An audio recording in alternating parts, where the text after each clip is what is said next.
श्री कृष्ण के चरणों में प्रेम। एक समय की बात है, यमुना पार के एक गांव में दो स्त्रियां रहा करती थीं। एक का नाम कुसुम था और दूसरी स्त्री का नाम सुमन। कुसुम और सुमन दोनों रोज यमुना पार से नाव में बैठकर वृंदावन आती और जगह जगह घूमकर सब्जी बेचा करती।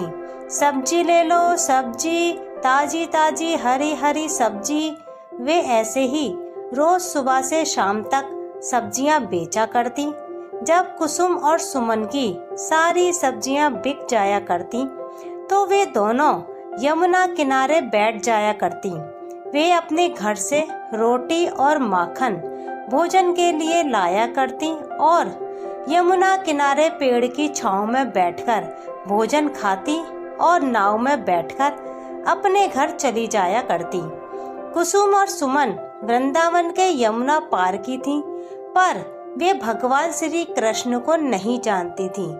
भक्ति क्या होती है उन्होंने कभी जानी नहीं थी।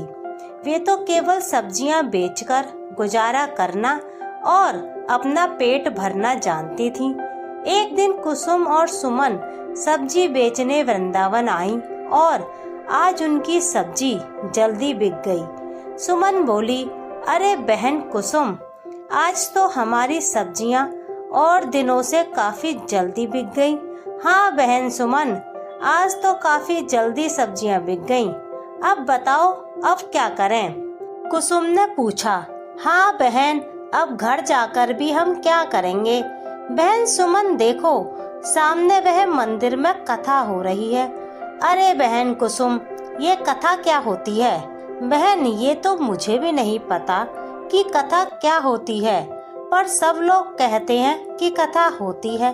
चलो आज हम भी सुन लेंगे कथा क्या होती है।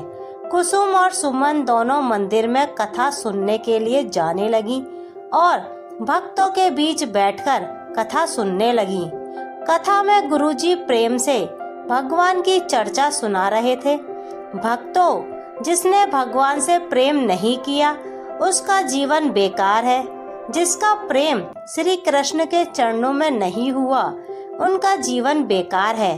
भगवान को प्राप्त करना ही इस मनुष्य जीवन का लक्ष्य है। यह मनुष्य जीवन सिर्फ हमें भगवान की प्राप्ति के लिए मिला है, पर इस संसार में सब मनुष्य पैसा इकट्ठा करने में लगे हैं। भूल गए कि इस जगत में आने का तुम्हारा उद्देश्य क्या था। गुरुजी ने जब इस तरह समझाया तो कुसुम और सुमन बहुत प्रभावित हुई। कुसुम ने कहा, बहन सुमन देखो, गुरुजी ने आज क्या कहा कि भगवान श्री कृष्ण के चरणों में अगर प्रेम नहीं हुआ तो यह जीवन बेकार है।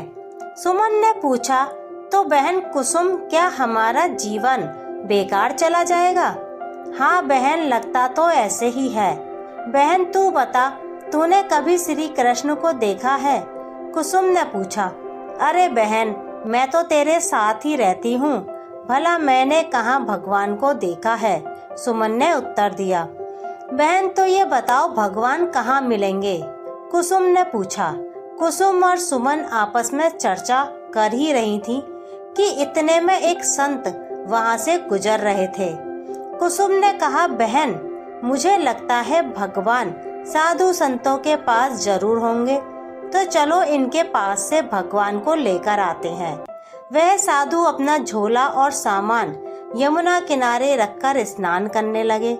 कुसुम और सुमन दोनों यमुना किनारे गईं और साधु का झोला चुपके से उठा लिया। जब दोनों ने साधु के झोले में देखा तो उनको एक डब्बा मिला। उन्होंने जैसे ही डब्बा खोला तो उसके अंदर लड्डू गोपाल जी बैठे थे। लड्डू गोपाल को देखकर सुमन बोली, बहन कुसुम, मिल गए भगवान, यह बैठे हैं भगवान। लड्डू गोपाल को देखकर कुसुम रोने लगी। अरे बहन कुसुम, तू रो क्यों रही है? मिल तो गए भगवान। कुसुम बोली, हे भगवान, आपको बाबा जी ने इतने से डिब्बे में बंद कर रखा है और देखो तो सही, भगवान का पाँव टेढ़ा है। मुझे तो लगता है ये बाबा भगवान को डराता धमकाता है। प्रभु अभी तो बाबा यहाँ नहीं है, वह स्नान कर रहे हैं, आप थोड़ी देर के लिए पाँव सीधा कर लो। सुमन ने कहा, बहन कुसुम, भगवान तो अपना पाँव सीधा नहीं कर रहे हैं। मुझे तो लगता है डब्बे में बंद रहने से इनका पाँव अकड़ गया है। ना जाने इस बाबा ने कब से भगवान को इस डब्बे में बंद कर रखा था। चलो भगवान, अब हम तुम्हारा पाँव सीधा करते हैं। इसके बाद कुसुम ने अपने भोजन की पोटली में से मक्खन निकाला और उस मक्खन से लड्डू गोपाल की मालिश करने लगी।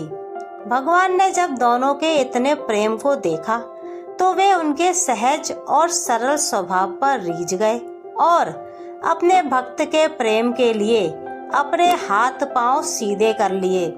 कुसुम बोली, देख सुमन, भगवान ने अपने हाथ पांव सीधे कर लिए हैं। बहन, ये बहुत भूखे भी होंगे। पता नहीं इस बाबा ने इन्हें खाना खिलाया कि नहीं। चलो हम इन्हें खाना खिलाते हैं। कुसुम और सुमन अपने भोजन के लिए लाई हुई रोटी और माखन का भोग भगवान को लगाने लगी। इतने में साधु बाबा स्नान करके वहां आ गए। साधु को देखकर कुसुम और सुमन वहां से भागने लगी और कुछ दूर जाकर रुककर बोली, अरे ओ बाबा, भगवान को इतना डराया धमकाया मत करो। तुमने भगवान को डरा धमका के रखा था ना। बेचारे वह टेढ़े पांव करके डब्बे में बैठे थे। हमने उनका पांव सीधा कर दिया है, अब उनका पांव टेढ़ा मत करना। जब साधु ने लड्डू गोपाल को देखा तो लड्डू गोपाल के दोनों हाथ पैर सीधे थे। यह चमत्कार देखकर साधु उन दोनों स्त्रियों को रोकने के लिए उनके पीछे भागने लगे। अरे रुक जाओ, भागो मत, रुक जाओ, मैं तुम्हें कुछ नहीं कहूँगा। पर वह दोनों नहीं रुकी। उन्हें लगा कि बाबा उन्हें पकड़कर मार लगाएंगे। तो बोलिए श्री लड्डू गोपाल की जय।